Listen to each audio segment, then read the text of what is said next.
Chelsea through in the top 8. Napoli out of the competition. Frank Leboeuf and Jurgen still with us. Frank, you were watching this one for us. A great game if you're a neutral, not, of course, if you support Napoli. Yeah, it was a great game, even if you support one team. And it's true that it's when Chelsea were in their worst timing, the worst timing, that they scored the second goal from João Pedro. They started well, and then Napoli came back after half an hour, and they did very well and deserved to lead the game. But Chelsea managed to show characters, and João Pedro is quite amazing right now. Every time he has a chance to score, he does, and that was very good. Overall, I wouldn't say that Chelsea deserved to win, but this is what happened when you believe that it's possible. So well done, the Blues. Sad for Napoli, because I think that team would deserve a little bit more than what they showed. But in terms of criticism, I want to point Fofana. On the 2 goals, the guy has to be tougher than that. I wasn't the best defender in the world, but I never thought about, I don't want to touch the guy, but I want to get the ball. That's what he does right now. He just wants to prevent any foul. But if you don't try anything, you won't stop the guy. So he has to grow in that matter. But otherwise, nothing much to say about the Blues. Again, they showed character. At least they're fun to watch these days, Frank. Oh, yeah, they are. It's entertaining, but as I said yesterday, you don't know what to expect from the Blues. And they can be very good and suddenly turn to the worst and go back to just from nowhere to their best. It's what we see, and it's what we want to enjoy.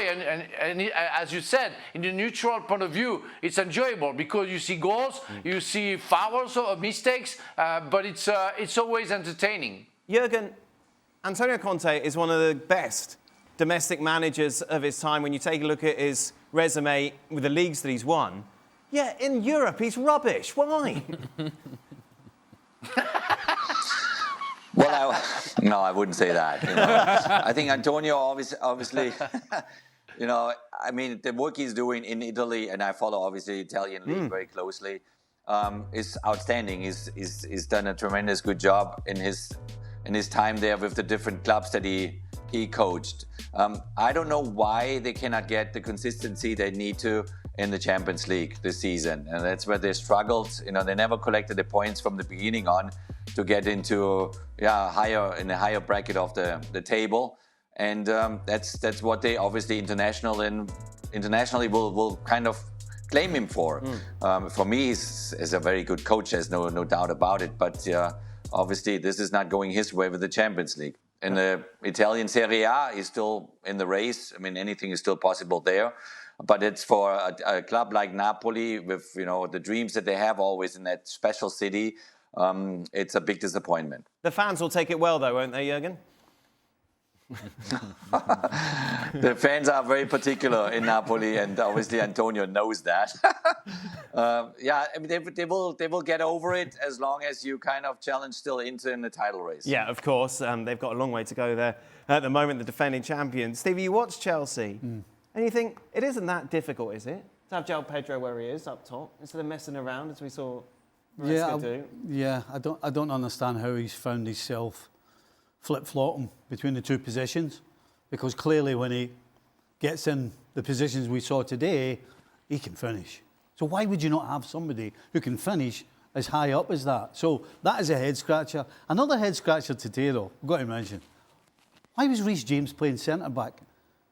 Chelsea had 3 centre-backs on the bench, but yet he played Reece James, who 2 and 3 weeks ago was only playing a half because he was scared of his hamstring or whatever it was causing him all the problems. So, yes, it's a great victory, but again, yes, it's a great. He hasn't had those injury problems for a while. Why do you have to put a negative there? Well, it's nice. Well done, Chelsea. Well, because mixing, we're talking about João Pedro, and we're talking about how 1 minute he's in one position, then the next minute he's in another position. So Reece James is in the same spot.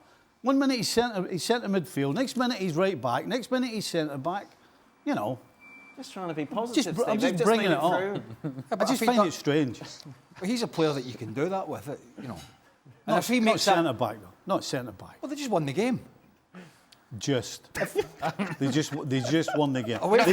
They didn't win the game. Away from By the home. way, let's put it a different way. They didn't win the game because Reece James was playing centre back. Okay. Well, they didn't lose the game. I don't. This isn't going to be a Reece James argument, I don't think. PSG won, Newcastle won. You know what that means? Both of them miss out on the top 8. Then the defending champions will have to do it the same way, of course. They did it last year, going through the playing game before, making it through to the round of 16. We know how that story went. Frank, you keep an eye on this as well. From a PSG perspective, it's got to be disappointing, isn't it? It was, and even worrying for me. After the first 30 minutes, I was okay. Then Newcastle came back little by little, but after the second half, oh my God, they didn't recognize the team. And offensively, they were nowhere near it.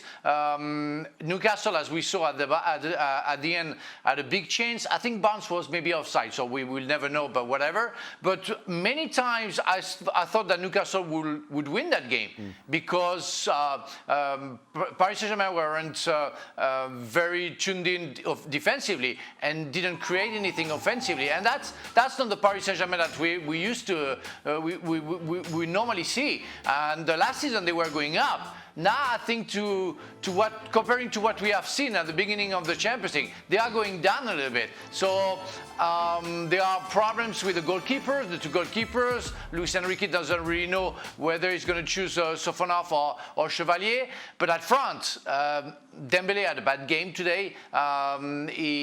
We didn't see him a lot, except the two chances that he had at the beginning. And even in the middle of the park, Joao Neves, even if he just come back from an injury, is not for sure the Joao Neves that Paris Saint-Germain need. And they will have to do better, as you said. Now we're gonna take it seriously, let's say, in February and see how PSG is gonna behave, because right now it's not the Paris Saint-Germain that I've seen last season winning the Champions League. And it's not like Newcastle are strong away from home. They've struggled. Yeah. So is this just PSG doing enough? They can find an extra gear when they need. Well, we definitely know they have an extra gear or two. Whether they will be able to find that rhythm like they did last year remains to be seen. I mean, they were just incredible.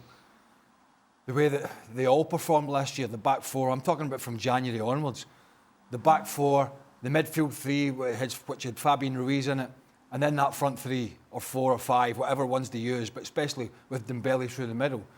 If they find that form, they're the favourites. Yeah. But if they don't, then they are gettable.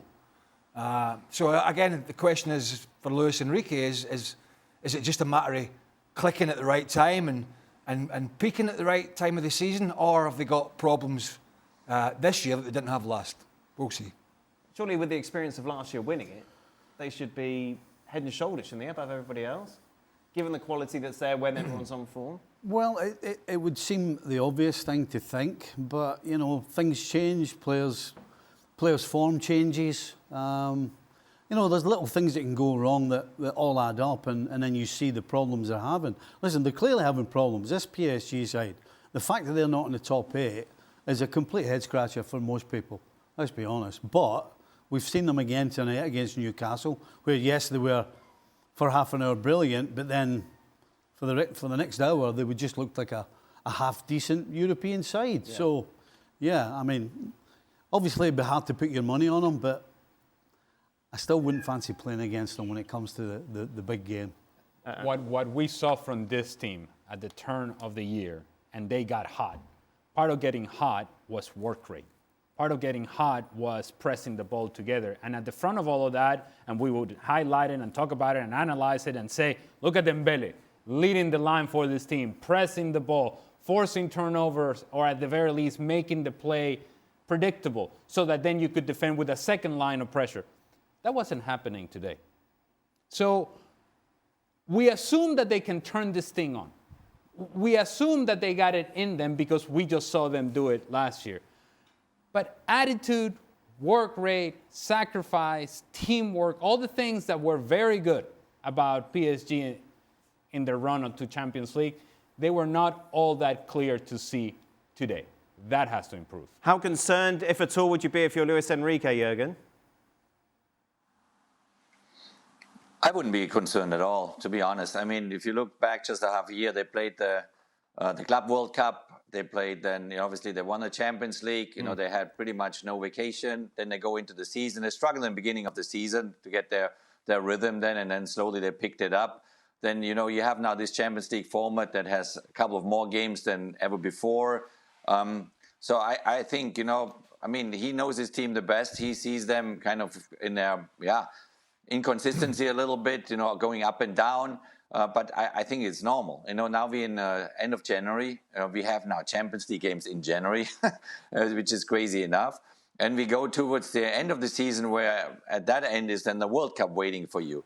So I think it's normal that we see players being unbalanced, players, providing you a super good game and then maybe 2 less good games to find then I would say, the best form towards the end of the campaign, the Champions League campaigns, and also in your domestic competitions. That is the big, big challenge for Luis Enrique, for all the managers out there. So how can I have them peak in March and April? How can I do that? So right now, I wouldn't be worried too much. I mean, you move on. Obviously, you want to be in the top 8 if possible. It makes it easier, so it's one less round to play. But if you now have to go through the knockout phase, in order to then go into the further stage of the Champions League, then you take that. And I think the quality of Paris Saint-Germain is really good enough to make the next round. And then it's crunch time. Then it gets really, really, the heat comes up and it gets exciting. But as I said, you are in January at the moment, and I would take it not too seriously. We're still waiting for PSG to peak. Apparently you've peaked, Frank. Thank you very much for all your contribution today. As always, much appreciated. Always a pleasure, my dear. Yes, for you. Meanwhile, are we going to go? Let's go to extra time. Ali, Craig and Steve will be here to answer your questions. That is available on YouTube.